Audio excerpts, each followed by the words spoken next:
Nah, I'm not getting involved in that. Whatever is Isabella's business is Isabella's business. I really could care less what's going on with Chad, personally. Then again, it would feel like a lot of snooping on her personal business. I should probably leave him alone to work out their issues. I put my head back down and tried to cover my ears with a pillow.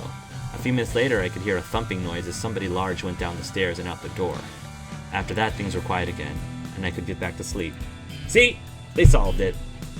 The next morning, I ran into Isabella at the dining room table, slowly eating breakfast. She looked awful, like she'd been crying all night. Oh, I think this is when they broke up. Are you okay? It's fine, Anne. Are things okay with Chad? I'll thank you not to mention the name of that a-hole again. Yes, that answers that. I quickly throw up my hands defensively and go back away into the kitchen. I guess things didn't go so great last night after all. Poor Isabella. I hope she'll be okay. I'm sure she'll bounce back. People like Isabella, they always bounce back. They land on their feet like a cat. Alright.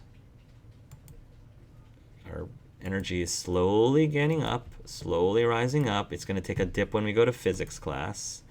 Okay, I'm going to point this gun of rubber bullets at my intrepid assistant, Anne. Using a calculation sheet, determine when you need to jump it in front of me to intercept the bullet.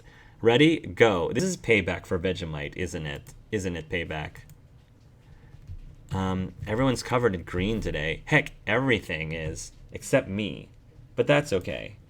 The day is pretty fun. I've never really understood the major appeal. I mean, it's basically just an excuse to get plastered, right?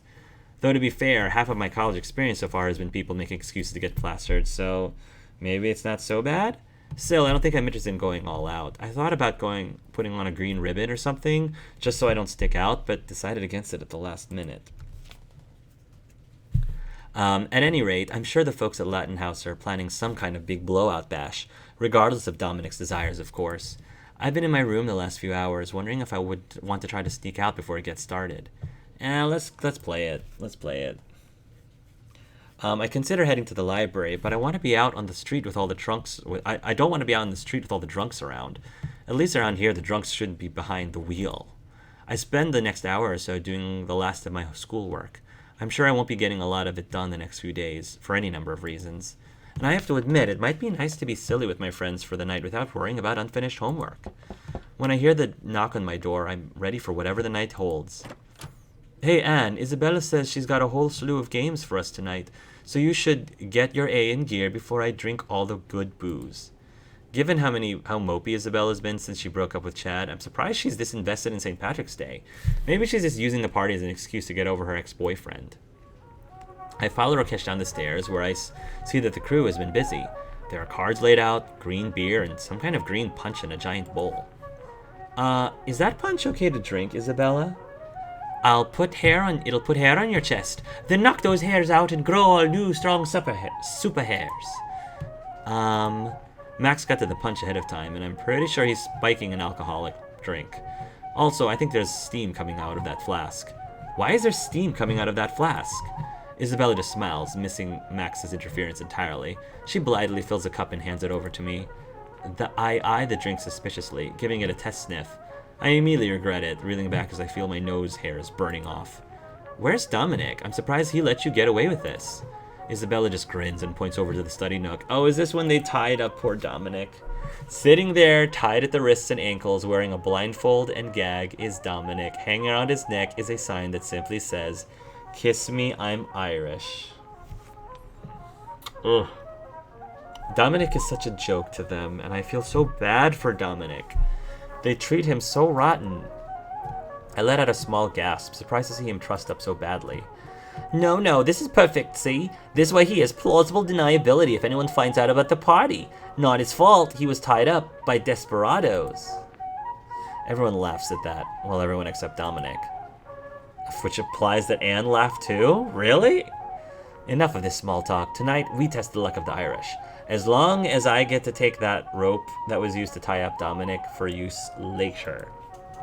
Wait, which one of us is Irish? Quiet you. First, pin the shamrock on the leprechaun. The alcohol starts flowing early and freely. I try to take it easy so I'm not totally smashed too soon. Just having little sips of whatever mega booze Isabella created is honestly keeping me in a consistent buzz. Luckily, Isabella's games begin to take progressively less skill and progressively more drinking. We play a bunch of different silly party games with drunken penalties. Isabella even got her hands on a snake-shaped piñata. When we finally managed to drunkenly beat it open, it was full of jello shots in little plastic cups. Turns out Rakesh had actually made it special. The whole snake thing, I think, is part of St. Patrick's story, because I think there's something about him and a snake and how he tamed the snake, because I think this snake, if I remember correctly, was supposed to represent, like, Lucifer, the devil, or something like that. Finally, after a while, we're all sitting on the floor around the study nook. Dominic continues struggling to get out of his bindings as we started playing a simple game of truth or dare. Okay, I choose Sally. Okay, dare. Ho ho, you should let out the loudest belch you can. What? That's gross, Rakesh. Too bad, you have chosen to be daring. Sally takes a drip of the punch, weaving in place a little, before taking a deep breath and letting out the smallest burp any of us have heard. Everyone laughs as Sally turns bright red. I can't just burp on command. Shut up. Whatever, it's my turn now, so shut up. Sally turns towards me with a wicked look in her eyes. Okay, Anne, truth or dare? I don't know, dare. Just nothing too bad, okay? Oh, that means it's gonna be extra bad. Alright, I know. I dare you to give Dominic a big old kiss. Poor thing's been tied up all night. That's crazy easy. I can't believe she asked that. I can feel myself blushing, but for the first time in the last hour, Dominic has stopped trying to get free. I grin a little bit, realizing he's looking forward to it. I walk over to Dominic and sit on his lap before lowering his gag. Finally, I lean in to give him a big, long kiss on the lips. The others cheer appreciatively, and I can see Dominic smile. As I get up, he just whispers, "Worth it." I try not to laugh as I raise the gag and put it and sit back down in my spot. All right, nice one, Anne. Your turn now. Finally, okay, I choose Isabella. We continue on the circle like that for another few hours. In the morning, I wake up in my own bed, feeling like death is trying to out a new drum solo behind my sinuses. I can only vaguely remember making my way back upstairs, but everything feels fuzzy. I head downstairs towards the kitchen for a bit of water, only to find everyone else standing at the bottom of the stairs. I go down to them and look in the same direction, and my jaw hits the floor. Don't tell me we never... Sitting in a chair in the study, silently fuming, Dominic waits to be untied. Not it. I would totally be the first one to untie him. Anne would totally be the first one to untie him. Luckily, when it was all over, Rakesh lost rock, paper, scissors contest. The rest of us were well on our way to Isabella's cafe for some morning coffee before Dominic finally got set free. The poor guy probably didn't even get to go to the bathroom. Poor guy. They're so terrible to him. And why wouldn't Anne be the first one to untie him? He's got no beef with her since she kissed him. He said it was worth it. Ay, ay, ay. In fact, Anne would have been the one who would have woken him, untied him. Should have been the one to pay attention to who was going to untie him. Yes, that's why I need your help, Anne. I cannot paint all these flowers by myself in one night. I already told you I have plans for tonight, though, right? I'd have to skip out on Max. You probably shouldn't be painting those flowers at all, you know. They're in a park, Rakesh. Isn't that illegal? I am nearly positive they would be viewed as a public service. That's not the point, Rakesh. What is it with all these people who wants to break all these rules all the time? Oh, I know I'm such a rule-heavy, goody two-shoes, but they have, these people, so many of them just have no respect for the rules, and for me, it's really annoying. Unfortunately, I really do have to meet with Max tonight. We have to put the last touches of our final essay soon. Rakesh sighs and puts on a small domino mask. Well, I suppose it cannot be helped then. I'm sorry, Rakesh, but school's important. That boy is going to get in some serious trouble. Still, I don't know if it's worth missing tonight's session with Max. No, not worth it. I can't bail on Max. We are in this together. We're gonna ace this test together, so I love you, Rakesh, but sorry. I just can't let him get out there on his own. I couldn't live with myself if he did something that got him arrested and I didn't at least try to stop him or temper it somewhat. I quickly fire off a text about canceling our meeting. What? No, I want to skip it. I want to skip it. I thought I said skip it. I quickly fire off a text about canceling our meeting to Max. He flashed at me the biggest grin as I asked which paints we're supposed to be taking. I'm really not sure how he talked me into wearing a mask, but 4 hours later, So wait, I said skip it and we're going to... So if I play the event, I'm really confused. Okay, it was crazy confusing, but apparently in order to not help... In order to skip on Rakesh and play with Max, or study with Max, I actually had to hit play event, which was very confusing and totally like not consistent with any of the others. So I think the developers could have done a much better job with that. Please don't get arrested. I have to put Rakesh out of my head for now. Max is coming over. I took over my notes for my half of our final essay. I think I've got things organized pretty well. I just really hope Max hasn't already gone to the professor behind my back. We haven't really met as often as we'd initially planned. Just as I'm thinking about going upstairs to knock on Max's door, I hear a knock coming from the front door. I open it just a crack to see Roxanne standing on her front stoop, looking slightly put out like she always does. Roxanne! Hi, what brings you here? I was told that this is where Dominic, the TA, lives. I missed an assignment and he was supposed to provide me with a replacement. Oh, well yes, this is the place then. He's also RRA. Just a moment, I'll call him down for you. Come on in. I indicate the couch as I head to the bottom of the stairs and call up towards Dominic. Dominic! Roxanne! Is here to get makeup assignment of some kind. I turn back to give Roxanne a smile, but she's just sitting there, half ignoring me, half looking disappointed in me. I head back over the kitchen table where my notes are spread out. I figure I'll let Roxanne clear out before I call Max down. You're quite spread out. Which class is that for? She always has that mildly disapproving tone, but I guess now I'm good enough to talk to. Professor Tasks, Max and I are going to finish up prep tonight. Is that all I should expect out of her? Maybe it's my turn to carry the conversation. So, did you ever get a good partner? Yeah. Oh, sorry, that's Anne. So, did you ever get a good partner? Yes. My partner and I are doing quite well, thank you. I have no doubt we will pass with flying colors. As long as we are here, I simply must ask, why wouldn't you have chosen me as your study partner? Because it would have been, honestly, because we wouldn't have gelled well together. We would have been fighting like cats and dogs. It would have been miserable. Wait, really? Has it honestly been bothering you?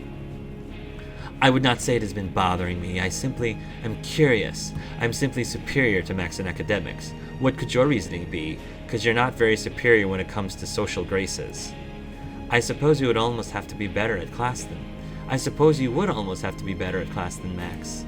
Precisely. This makes your choice all the more baffling. Because it's not just about how smart your partner is. It's about how much you actually could stand, studying with that partner. Chemistry is important.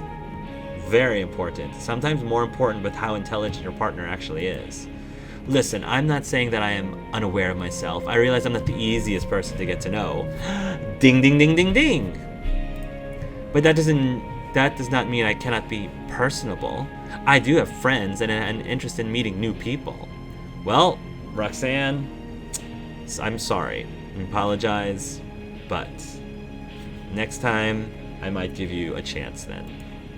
What drove you to choose Max? What made them the clear choice? I think you already said what was the clear choice. Helping Max is fun. Max is already my friend. Look, I know that you're probably the better choice academically. Okay, definitely. I try not to grimace. I'm trying to be nice. But I really didn't know you. Honestly, I still don't really know you. Max is my friend. He may not be the best at doing schoolwork, but he can keep up enough. Roxanne is just staring at me blankly, and it's starting to unnerve me. I'm just saying it wasn't anything personal. More importantly, the point is that I am Anne's partner.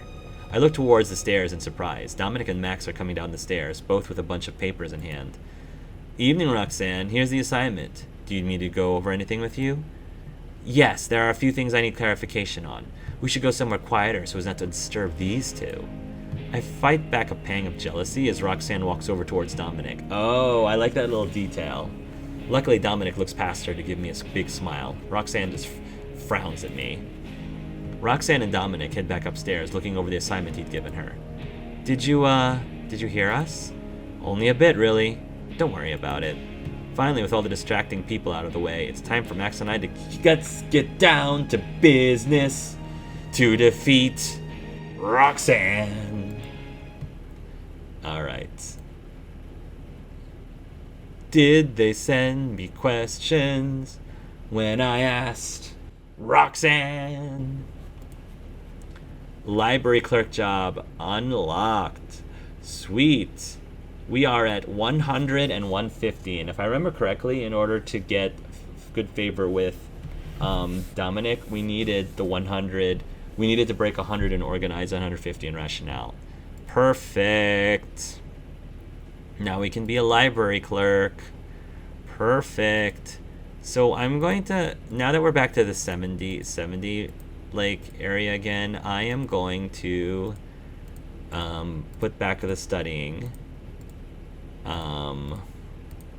for right now. So yeah, library physics class, library clerk, and then we're gonna do some chess, tabletop RPG, chess, tabletop RPG. And these are all study times. Okay. Sleep early, study time. Study time, study time, study time, summer deals, oh, ba ba ba ba, ba ba ba ba. Cool. Roll in bed. Nope. Study. I want to try to hit 999 if I can, and meanwhile, I'm gonna try to continue, getting my organize and rationale up as well.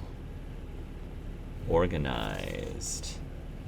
Yes. 6 plus 6 plus 5. Alright, that's good. Alright.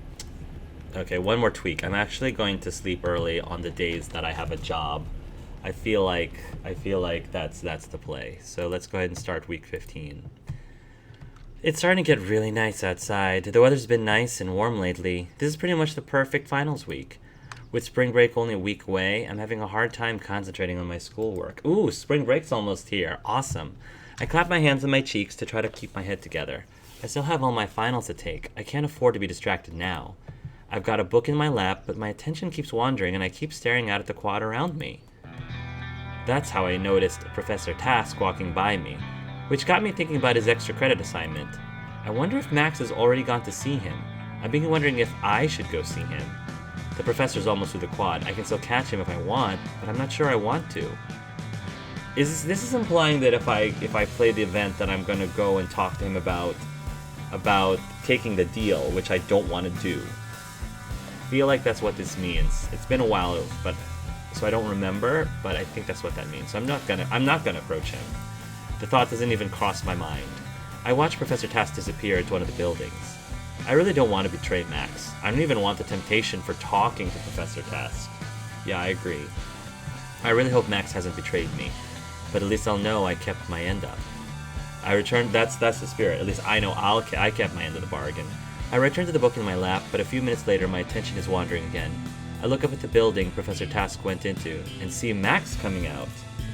This doesn't bode well, but there's nothing I can do about it. I mean, it could be a coincidence. It could be. I go back to studying again, and I just hope for the best. Yeah, I mean, I can understand that makes you nervous, but we'll have to see what happens. Wait, you want me to do what now? Please, Anne, Sally was all worked up about this thing today, and I'm worried the scene might get ugly. I'm already stuck here fielding calls from the housing authority about student involvement. Apparently, Sally went down to the science building earlier to join a bunch of the other students in protesting. What exactly are they protesting? I don't know. I'm paid to keep you people from burning the house down, not to watch your every movement. Sorry, Anne, it's been a rough week. Can you please go check up on her for me? I'm supposed to have a meeting with my advisors this afternoon. But if it's Dominic, I'm gonna do it. Play it. Come on, I'll pull some strings and make sure your advisor sees you tomorrow. Well, okay, if you're sure you can get it rearranged. Definitely. Thank you, Anne, I owe you. Yes, you do. Yes, you do. I head out the door and over to the science building. When I get there, there's a crowd of maybe 30 people all holding signs and murmuring. The crowd doesn't seem ugly, but they do seem quite disgruntled. I can see a few campus security officers overlooking the crowd. I wonder where Sally is in all of this. Are we going to stand for this? Right on cue, Sally is standing on a box of some kind at the front of the crowd, speaking into a microphone. When I find out they were doing testing on animals here at our school, I sent out the call for action. I'm really happy that you all answered that call, but now we need to stand up a different call. A call to stop the atrocities happening right inside this building. See, good on you, Sally. This is the type of energy I want you to focus on. You know, not bullying your RA. The crowd cheers for her, hefting her signs high. I can see the security guards getting restless. A few of them are reaching towards their belts. Of course, the school doesn't allow weapons, so they don't have anything on their belts. Still, it's worrying. I make my way to the front of the crowd and wave to Sally. And that's why we cannot stop our clarion call until these monsters have given up all the tests they're doing on animals in there.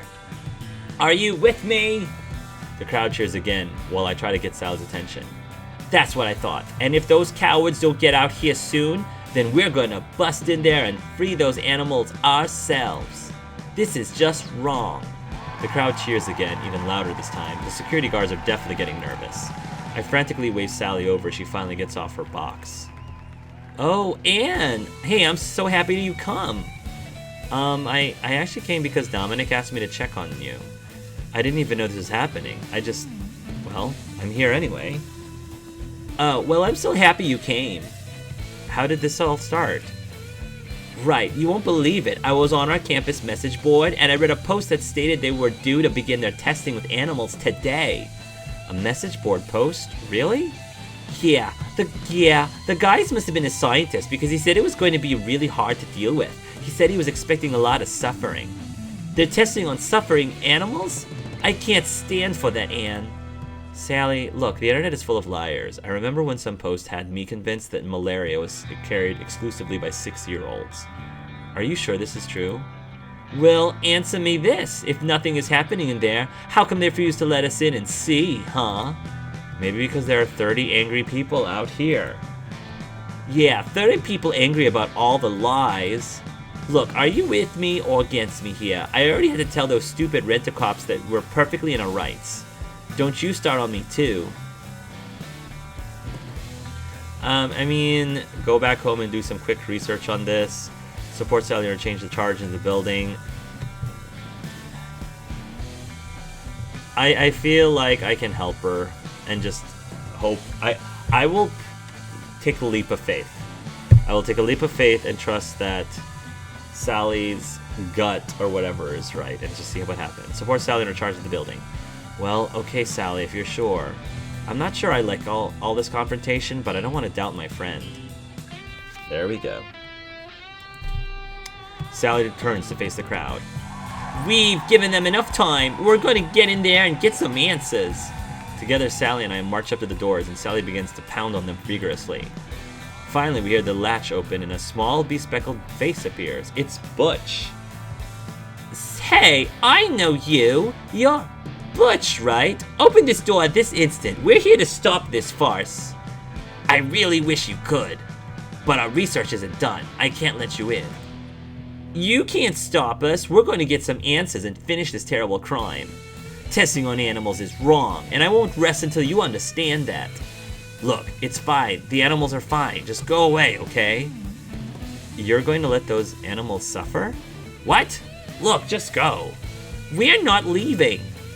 Look, Butch, we're determined, and you're not going to stand in our way. Can't you please just let us in so we can see for ourselves? While I have him distracted, Sally grabs the door and slams it into Butch. Rude. He reels from the hit, and Sally and I quickly move in behind him and shut the door behind ourselves. Alright, I bet the testing is coming from this way. This does not look like a classroom, or this does not look like a class building. This looks like the hallway of our house. Sally takes off down the hall, leaving Butch and myself to follow in her tracks. Really, this is all so unnecessary. It's a misunderstanding, really. Oh yeah? I'm sure the suffering is all just a misunderstanding. As we're going down the hallway, I hear what sounds like a horse whinnying from one of the rooms. Wait, Sally, I heard something. In here? We gather outside the door and Sally quickly pushes it open. As we all stare into the room, my jaw falls to the floor. I glance at Sally to see her in a similar state. What we see inside the room looks more like a circus than a science testing facility. There are even little kids all over the place riding on the backs of animals. Various horses and camels are in the large open room, along with students in lab coats with long, suffering looks on their faces. What's going on here? Wait, don't tell me. Testing on animals? Even as I say it, I can't believe how stupid it sounds. Yet as I look, I can see the pencils and papers in the hands of kids riding animals. Sally slaps her face with her palm so hard some of the kids turn to look at her, wondering if she's alright. Well, this is officially the stupidest thing I've seen in my life. This school clearly has too much money in their hands. Actually, that's a good point. Look, grant money is really, really easy to come by in this university for some reason. Our professor is a sadistic bee. I heard that. It's some kind of stupid experiment. The government funds it, not student dollars. Can we please get back to our incredibly dumb job? Yeah, go ahead, and I think I'm all protested out. Sally should have done a little more research, maybe. So are we done here? I have a few strongly worded letters to write my local congressman. Sally and I make our way back out of the building, where Sally quickly disperses the crowd. Then we both go to the cafe to worry about how depressingly stupid today was. I mean, it was entertaining. I don't even remember that all of those animals were there, like, to be testing on animals. I've got finals all week, and yet I still feel like I have a ton more studying to do. Everyone in Latin House is hard at work, trying to get their last study sessions in. Isabella's been locked up in her room since dawn. Sally's barely been outside to walk her dog. Even Rakesh is. As I look into Rakesh's room, I'm actually not sure what Rakesh is doing. He appears to be doing a kind of headstand on his books. Rakesh, I think you get less money from the student bookstore if you ruin the book.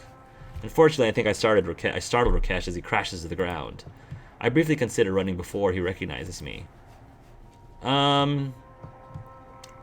He's fine. It's finals week. It's fine. And the more I consider it, the more it seems like a good idea. Who's there?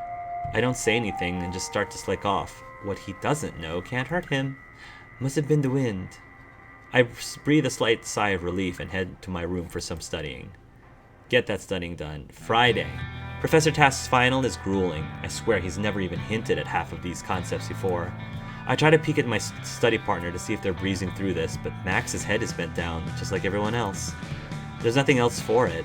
I'm just gonna have to finish this test, find out what happens. Sure. Once my test is complete, I walked out to the professor's desk. I try to sneak a peek at Max to see if they're having an easy time or not, but it's impossible to tell. Ah, finished, Anne. Hang around a few moments. We'll discuss the results of our little credit experiment. I nod with a bit of apprehension. I'm not really sure I want to know what happened, but I suppose it's all part of the experiment. I return to my desk and busy myself for the remainder of the test time, watching as everyone else slowly hands in their tests. Finally, the only ones left in the room are myself and the others in the extra credit group. Well, ladies and gentlemen, here we are. Time to find out which of you will be failing and which will be getting C's. Max looks over at me, raising an eyebrow. I shrug and just look back at the professor. Okay, let's start running through this stuff, shall we? Let's see, Marvin, you fail. Looks like Tara came to me pretty quickly. Oh, wow. What? That's rough. Suck it up, sunshine. You know the rules. The rules is I don't know if you should be doing this type of experiments on the students. I watched Marvin run out of the class, looking like he spit nails. Okay, who else have we got? Alright, Roxanne! Yes, Professor. Congratulations on your B. I'm surprised you managed to convince Jared to study. Roxanne looks fairly pleased with herself. I guess a B is better than failing. Finally, Professor Task looks at me. Looks like you kept the faith, Max. Ah, such loyalty brings a tear to me jaded and uncaring heart. Wait, no, that's heartburn.